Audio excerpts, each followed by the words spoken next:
Parents of Reddit, how did your son/daughter's significant other win you over? Story 1. I'm a martial arts instructor, among other things. I caught my daughter's boyfriend looking at my belt rack. 5th degree black belt and trophies, from which I was much younger. And he said, "Are all those yours?" Yep. "So you know how to throw someone?" "Yep." "Could you teach me?" How much of a setup did I need? I took him into the backyard and threw his skinny butt around for about 45 minutes. And every time he hit the ground, he got back up with a huge smile and said, "That was awesome! Show me how." So I took him to my class with my daughter and had her practice throws on him. He never complained, never flinched, and never beat. After class, I told my daughter I liked him. So she broke up with him. That just took the biggest turn ever. Are you kidding me? Oh my god, that sucks. What did this father do to this daughter for this daughter to be like, he likes this guy? That's a red sign right there. Red flag, I meant. Oh man, RIP to this man. Story 2. It was my parents actually. When my mom first met my dad, he was working in an auto body repair shop. Actually damn good at what he does. Well, to surprise my mom's dad, he quote-unquote borrowed my grandfather's 1968 SS Camaro, which had been nearly totaled in a car wreck a few years back, and completely repaired it. When they first met, my dad shook my grandfather's hand, said, "Mr. Hanus, my name is Kevin. Why don't you come outside?" His Camaro is sitting outside, looking almost brand new. My mom says that was the only time she has ever seen her dad cry. Yeah, there's no beating that. If the mom and the dad ever break up, there's no topping that. Like, there will never be a man that can outdo what this man has done. When it comes to any other further potential partners this mom may have. Story 3. I'm not a parent, but a sister who is fiercely protective of her brothers. My eldest brother's significant other was terrified of me. I'm quite aloof, I get it. The defining moment of my coming to love her was when we visited the zoo. On the way in, she saw a little girl getting a butterfly face painted on her. She, age 28, wanted the same thing. My brother said no. "No way, don't be ridiculous," etc. She said nothing more about it, just went about her day. An hour or two later, she, quote-unquote, went to the bathroom. She took a while. She returned with a butterfly on her face and the biggest smile I've ever seen. Her managing to cause this look of total despair but also love on my brother's face was the moment. Story 4. I worked in an ice cream shop with my current significant other, and her mom came in one night. Without knowing it was her mom at the time, me being friendly, I struck up a conversation with her while I got her ice cream and food for her. 3 months later, I started dating the girl I worked with, and I immediately recognized her mom when I met her for the first time. The first thing her mom said was, "Well, you already have my approval." See, that just goes to show, just being friendly to anyone without expecting anything is probably the best way to go about life. I'm telling you, you'd be surprised. If you're mean to people, it's just, I'm telling you, just don't be mean to people. I promise it will come to haunt you. Story 5. My parents are pretty traditional and really like the idea of any potential boyfriends asking my dad's permission to date me. However, after 3 years of undergrad, living away from home, and casual boyfriends, they had kind of come to accept that this was not going to happen. I made this joke after a one-night stand, made it clear he wanted to date me. We went on a few dates and things were progressing well. However, I was surprised one day to hear that my father and brother were coming to visit the city for a day. Turns out this guy had contacted my brother on Facebook and was taking him and my father out to lunch to ask permission to date me. This one-night stand is now my husband. Story 6. I know the exact moment I won my wife's family over. I could see it in her father's eyes. It was high school, before we started dating. The first time I went over to her house, actually. Her father and 2 brothers are all pretty tall, and I'm average height. It's a very alpha male household, and they had this thing they like to do to potential boyfriends. So when my wife left the room to go to the bathroom or whatever, all 3 of them stood, lined up shoulder to shoulder, and loomed over me. Blank face glaring down, no words, no motion. Just staring and looming. I found out later that her last boyfriend almost cried when they did this to him. I've always been really socially awkward, but an odd part of the awkwardness is that I'm never intimidated by people. I don't know why, but they just don't frighten me. I slowly stood up, looking them all in the eye, and then poked her dad right in the tummy. I said, "Boop." He stared for a second, and then a giant grin split his face. It turns out he's a massive goofball. From that moment on, I was a member of the family. The whole dating and marriage thing was just a formality to them. Story 7. My grandmother bought a new laptop rather than let me or my father tune her old one up. Not 2 weeks later, I get a call saying that her laptop is running slow. I grab my USB of a magical antivirus/malware programs and drive over. I start with just letting Windows Defender do its thing. Finds nothing. Okay, malware bites now. I go to make a sandwich while it's running and come back to 3,057 malicious files on her 2-week-old device. I still can't grasp how she did that. Story 8. I'll tell you the story of how my husband went over my dad. My dad has a sailboat, which he is kind of crazy about. My husband has a background in naval architecture. We went to visit my dad, and while we were on his boat in the marina, the guy in the slip next to us runs over. "My boat is taking on water," he says. "Come help me bail it out." "Don't worry," responds my father. My son-in-law is a naval architect. Something to note at this point in the story, my now husband and I had only been dating for like 8 months. We weren't even close to getting engaged, let alone married. But now all of a sudden, boyfriend is his son-in-law. So now husband just goes with it. Sure, I, the son-in-law, will see if I can help. He gets on the guy's boat and sees that there's water seeping through the floorboards. He thinks this is weird, given that the pump is going and the boat isn't listing or anything. So he gets down, sticks his finger in the water, and licks it. It's fresh water. Now husband says, "Your bilge is leaking. Did you remember to turn off the hose after you finished filling up your fresh water tank?" And that, my friends, is how my husband became a legend in my dad's marina, and my dad's favorite person of all time. Story 9. Won my significant other's dad over by shaving him. We had a not too close relationship, always quite distant. After he suffered a stroke and was hospitalized, he couldn't move too well. And as he did not want to be washed and shaved by the nurses, and my significant other was not able to do this, it was my duty. Even though we couldn't really talk, I knew I got his approval. He said take care of her. He died a few days later. Story 10. Not a parent, but I'll talk about how my white as Wonder Bread significant other found some common ground with my Middle Eastern parents. Eating meals together is a really important part of my culture. My current significant other was willing to try anything and everything my mom put in front of him. My significant other came from a household where his mother only ever cooked meat and potato types of meals, and they never ate out at restaurants. So he had a beginner's palate. Still, he tried everything from picked vegetables to rice with weird stuff in it, and even stews that looked like liquid crap. My mom is a sucker for anyone who will eat her food, so she started to like him a bit more after having him over for dinner. Story 11. My now husband, David, and I met online, and were in a LDR while I was in college near Dolta, MN. We had never met in person before, and I invited him to come over to see me. I told my mom about the meeting, and she was really paranoid. "Call me every day so I know you're alive," type of thing. He came, and we really hit it off, and we're having a lot of fun. After day 2, mom was convinced that he at least wasn't an axe murderer. And after a couple more days, I decided that I was into him enough that he should meet my parents. I know, poor guy, but this was a good thing in the long run, so I invited them up on that Saturday. They picked us up, and we all went out to lunch and made some polite conversation, and we decided we should take a small trip to Split Rock Lighthouse, a famous lighthouse on Lake Superior, about an hour from Duluth. I remember that I left my camera in my dorm, so we swung by so I could pick it up. I left David in the car with my folks, alone for just a few minutes.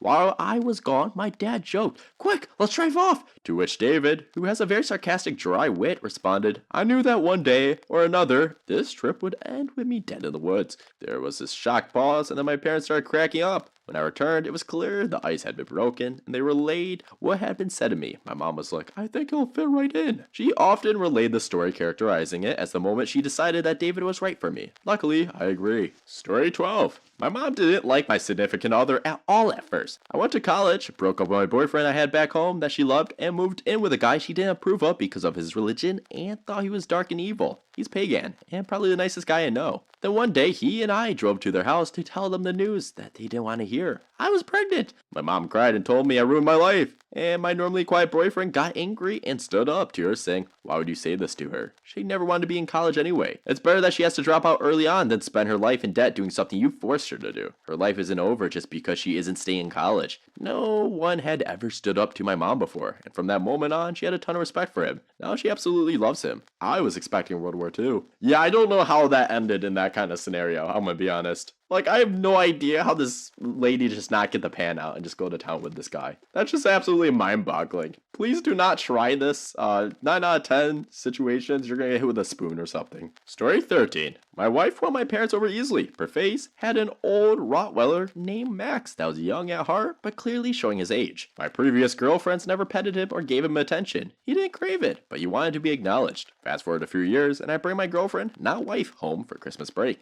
I introduced her to Max, and she immediately sat on the floor and rubbed him, petted him, and just gave him love that no other girlfriend gave him. I hadn't seen his little nub wag so quickly in a long time. He ended up falling asleep with his head in her lap. Max is no longer with us, but at least I got his approval before he passed. I will never forget that day. I'm just tearing up thinking about it. Story 14. I won my boyfriend's, now husband, parents over by throwing a party. It was his birthday. I had gotten a good number of people to show up for a surprise party. He was on the phone with his parents when he walked in and everyone yelled, "Surprise!" He got all teary-eyed and told his parents, "I have to go. It's a surprise party. I didn't know I had so many friends." For good measure, I sent them photos of the party as well. His mom particularly liked the set of photos that showed my significant other and friends battling a bomb-shaped grill that caught on fire and exploded. Story 15. I don't know about when it happened for sure, but the moment I honestly felt accepted by my significant other's family was when we had just gotten back from our very first road trip together. We drove to Miami from Houston and stayed at SeaWorld Hotel next to Universal Studios. Anyways, I was having a beer and shooting pool with her dad and grandpa when suddenly her dad looks at me and says, "You know you're the first boyfriend to make it through a vacation with my daughter and still be in love with her when you get back." I wasn't surprised after the trip I just had, but he was right, I still loved her, and had only grown through the past vacation. He asked what the worst part was, and I told him it was when my girlfriend, his daughter, had wanted to do something I told her no, because it wasn't a good idea. The look of utter shock on his face was unexpected. Then her grandpa chimed in. Same look of shock. "You told her no?" Then her dad goes, "And lived?" Then they started laughing, and instead of asking me to get the beer, her dad handed me one. Story 17. I'm a white American man married to a Japanese woman. Here's the story of how I won over her dad, and then got him to hate me, then won him back. While we were dating, I was living and working in Japan, and I won over her dad because I could tell puns in Japanese, his favorite style of humor, and because we shared common interest in films and music. We also just got along, well, in general. However, he was very old-fashioned, and so my then girlfriend opted to not ever tell him that we were officially dating, even though it was obvious. My company ended up transferring me to Canada, so my girlfriend and I decided to get married in a hurry so she could go with me. When we announced this to her dad, his eyes instantly turned red as he realized his daughter was leaving the house and the country. Tearfully, he asked me what my plans were for my career, how I would take care of her, etc. Somehow, no, my answers seemed to please him, and the night ended with me feeling like I had effed up really bad. He didn't speak to me for more than 3 weeks, and I knew he resented me for taking his daughter. Then my parents and 3 of my siblings came to Japan to be there when we signed the legal marriage documents, even though we were planning to have a real wedding 1 year later. Both families got together for a fancy, and my family saved my butt. They brought gifts for my future in-laws, told stories, jokes, and treated them like royalty. My future in-laws loved my family, and by the end of the week, I was newly married, and my new wife's father treated me like a son of his own. We have gotten along famously ever since, and I credit that all to my amazing parents, brothers, and sisters. On a funny end note, we had a real wedding 1 year later at my home in Chicago. My wife's father's speech ended up being the highlight of the night. It was something like this, paraphrasing, 150 years ago, Admiral Perry of the U.S. Navy came to Japan, pointed his ship's cannons at Tokyo, and demanded that Japan open itself to the West for trade. In much the same way, James came into our lives and pointed his cannons at my family. But just as the U.S. and Japan came to be close allies and friends, so too has James grown to be a close friend and member of our family. Everyone told me it was the best part of the wedding. Story 18. I won my father-in-law over the first day I met him. We met on Thanksgiving. The girlfriend took me into a room separate from all the other family members where he was waiting. He looks me over, shakes my hand, and says, "So, my daughter tells me you're a professional wrestler." I confirm that fact. He leans in and says, "Go with it." Her father then grabs me by the hair and drags me into the living room with a large chunk of her extended family. Throws me over the couch and yells, "Don't you ever touch my daughter like that." I try to get back up, but he lays me out with another punch and kicks me out the door. The family was shocked and confused until we come back into the house and he introduces me as his daughter's new boyfriend. We have a laugh about it. He loves to tell that story. He even told it at the wedding 8 years later. I'm very happy to have him as a father-in-law. Can you imagine this father just like go with it and then just punches you and grabs by the hair? Oh man, I'm surprised. I mean, I don't even think that guy was trying to like go with it. I just think that guy was so shocked. I think I would be stunned. I'm like, what the hell is going on right now? You know, 1 second you're just chilling, and the next second the father's just like manhandling you. Story 19. Not a parent, but how I won my in-laws over was a pretty herring/funny. My wife and I knew each other for years, but having done the long distancing, I didn't meet her family until we eloped. I met the in-laws the day before the wedding. Due to the madness though, I didn't get to know them until a short while later. Visiting them for the weekend, my wife's mom said I could help myself to anything in the fridge. Me, my wife, and her brothers went out drinking, and when I came back, they urged me to take the liberties with any leftovers, which I, of course, had no problem with, stumbling upon a bag full of bacon. Unbeknownst to me, though, mom-in-law had cooked it in preparation for one of her kids' graduation parties the next day. I had the misfortune of seeing her wake up, walk to the fridge, discover that I had eaten all of her bacon, and start bawling. She was so stressed about the party that this was the straw that broke the mother-in-law's back. It was my first real impression on her, and I done effed up. The rest of the fam was really cool about it and assured me she would get over it. I felt terrible about it though. The next time I visited them, I didn't say anything about it, still too fresh. But I wore a shirt I made that had big bold letters saying, "Sorry, I ate your bacon." We bonded over that trauma ever since. Story 20. My grandmother has never liked any of my boyfriends. She always told me flat out that she didn't really like them, which hurt me immensely, but wasn't really out of character. Pretty much nothing I pursued or achieved was good enough for her. I resigned myself to the fact that she would never like anyone I brought home. She never really warmed up to my mother, even though my mom is an amazing human being. No one was good enough for my dad in her mind. Then one day she surprised me. After meeting my significant other for the first time, she told me, "Well, I didn't expect to like him, but I did. He looks at you when you speak, listens to what you say, and responds in a way that shows genuine interest." That was it. That's all a guy had to do in order to impress my grandmother. I'm slightly horrified that she didn't see those qualities in any of the other men I brought home. That happened 6 years ago, and my significant other and I are married now, expecting our first child. Story 21. This is a story from my significant other's parents. It was the first year of university, and it's still summery outside.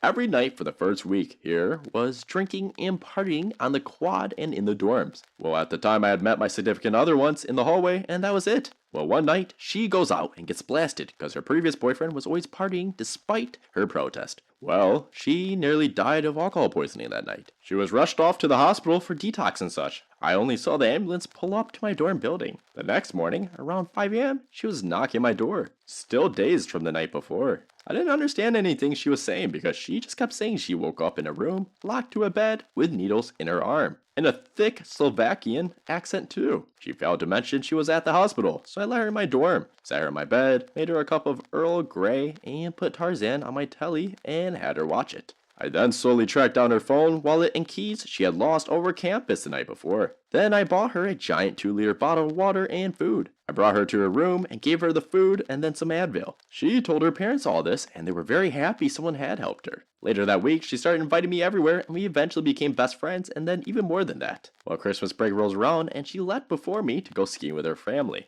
I was texting her asking where she and her family went skiing. They were at a mountain not too far away. I asked her how happy she would be if I came the next day. She was thrilled, but I thought I was blowing hot air. To her surprise, I was at her lodge the next day after a 12-hour bus ride. She couldn't believe it, and her parents were impressed that I went through all that trouble. I spent the next 3 days skiing and going to hot springs, and then I bussed back to the university to finish my last final. 3 years later, and I'm still with her, and her parents still highly approve of me for all the things I did for her. Story 22. My sister's boyfriend actually won us all over by being genuinely the most hardworking and amazing guy we have ever met. The thing is, he's very overweight, short, balding, sweaty all the time, and not that funny. But damn, he is smart, caring, intuitive, helping, cheerful, dedicated, and did I mention smart? Recently, I got really drunk all by myself in my house alone, crying over an ex. It was bad, really bad. My sister texted me, and due to our relationship, she knew something was up when I didn't text her back. Not that she's overprotective or anything, it's just that we know each other that well. She couldn't drive at the time, so she sent him at midnight across town to my house just to see how I was doing. I was not doing well. He sat me down on the couch and talked me down and gave me some really great advice on looking for the right girl and how to move past this last one. He is sincerely one of the greatest men I've ever met. Alright, can I just say something real quick in the story though? Why this man gotta be like he's overweight, short, balding, sweaty, and all that stuff? Like, geez, talk about a backhanded compliment. Like, this guy's like, yeah, you know, even though this guy's overweight, he's fat, baldy, and all that, he's a baldster, he's a sweaty baldster, he's a smart and genuine guy. That's what matters. Like, just compliment him.